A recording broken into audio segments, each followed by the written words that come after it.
このコロナと、弥勒の世っていうのがね、あの、なんか繋いで、お話しされてるスピ系の方もいらっしゃるみたいで、はい。弥勒の世っていうのがよくね、新しい時代っていう風に言われたりとかするんですよ。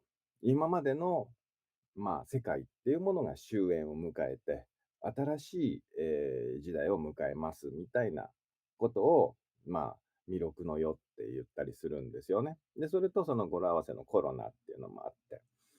で、このコロナウイルスっていうのはさ、良くも悪くもこれだけ世界に影響を与えてですね、いろんなことをやっぱり、見直すきっかけになったというか、うん、まだまだ、引き続き、いろんなものがあると思うんですよ。えっと、どう言ったらいいのかな。とにかく、スクラップビルドが起きてるんですよね。今までの社会システムだとか、人の、生きるということに対しての考え方だとか、そういったものの一つのきっかけになってると。で、世界が大きく動くときっていうのは、やっぱりどうしてもこの再生、する前の、この一度壊れるっていうことを経験するわけですよね。で、例えば、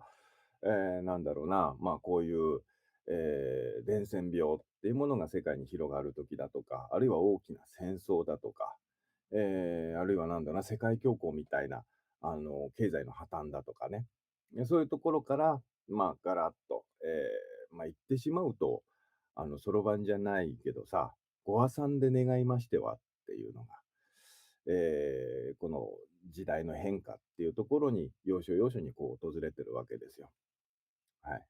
だからどんな物事もね、やっぱりいい悪い部分っていうのは出てくるわけであって、はい。教えてください。生きているのが苦しい。セッションを受けたので自殺するのも選べない。生きることが苦しく、自死も選べない。地獄のような日々に何か一言いただければ幸いです。あれはセッションを受けてくださったんですか？ありがとうございます。その時そんな話をされていたのかな？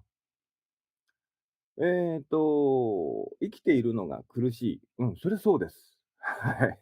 だから、あの、M さんは、あの、事実を知っちゃったんですよ。はい。これはもう、仏教の基本の教えです。生きるってことは苦しいんです。そういうもんです。はい。で、そこに対する抵抗が、この苦しさっていうものを助長させるんですよ。で、それをさ、うーん、なんだろうな、うーん、救いって言っちゃなんだけども、あの、これが楽になるのはもう1個しかねえよっていうわけ。で、それが悟ることだっていう話になってくんだけど、で、そう言うとさ、なんか壮大な話に聞こえるかもしれないけど、このチャンネルでも何度も話題になっているノンデュアリティの教えってあるじゃない。私はいないってやつ。うん、そこにしか救いがないわけよ。でも安心してくださいと。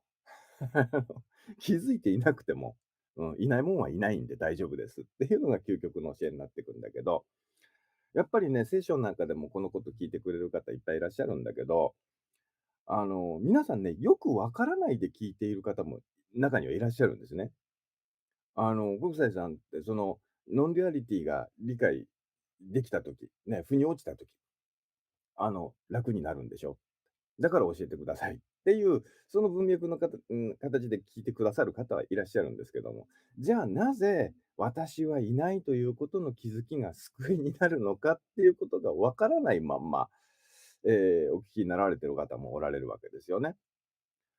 で、ここちょっと、その時代の移り変わりの話の前にしましょうか。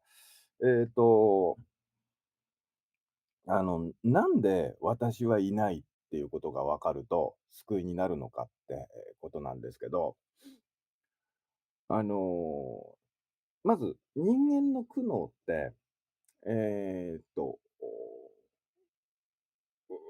恐怖だとか不安だとかね、そういったものが訪れる、ものはどこにあるのかっていうとさ、はい、喪失っていうものを恐れているのが人なんですよ。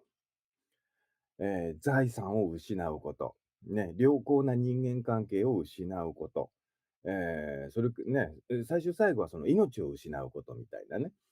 とにかく何でも失うということを怖がるんですよ。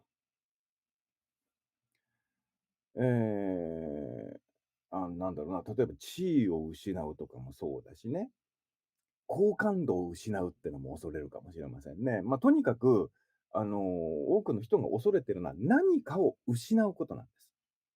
つまり、その奥には、それらを持っている私がいるっていうことが出てくるわけですよね。持ち主がいると。はい。だから、ね、失うことが怖くなるんです。で、もう一つ、これも何度か話したかな。多くの場合、人の、この生きるという上で、特に、この今の日本の社会の中でね、出てくる、悩みって3種類しかありません。1つ目はお金の問題、経済的問題。はい。2つ目が、人間関係の問題。で、最後が3つ目が健康状態の問題。はい。この3つしかありません。で、そこから派生してね、だとか、あるいは、人間関係と経済問題が一緒になって、その仕事の問題になってたりだとか、いろいろパターンはあるけども、とにかくこの3つのどういう結びつきかっていう話でしかないわけですよ。はい。どうしてもやっぱり仕事っつうのは出てくるよね。お金の話でね。で、それとね、頑張りすぎちゃって体壊しちゃったみたいな、そのお金絡みとね、心身の健康っていうものがね、つながったりだとか、えーそういうようなことですかね。はい。で、とにかく問題がその対象にあるように見えるわけですよ。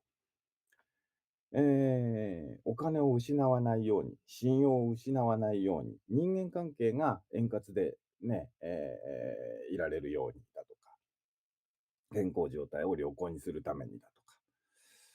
で、そこへのコントロール権が欲しくなるわけですよね。で、このコントロール権が欲しいっていうのが、いわゆる自我ってやつなんですよ。その喪失っていう見たくない現実を見ないようにするために何ができるのかってことに、あらこれがね、悩みってものが出てきて。で、お金作るためにはあれをしなきゃいけない、これをしなきゃいけないって。ね、みんなに嫌われないように、好かれるようにするためには、ああしなきゃいけない、こうしなきゃいけないとか。で、健康状態をね、良好にするためには、不摂生をやめようだとかね、ダイエットしようだとか、食べ物気をつけようだとか、ね、いろんなことが出てくるわけでね。あとなんだ、最近だと、ワクチン打ちたいだとか、打ちたくねえだとか、そういうのも全部出てくるわけ。で、その外側の状況っていうものを、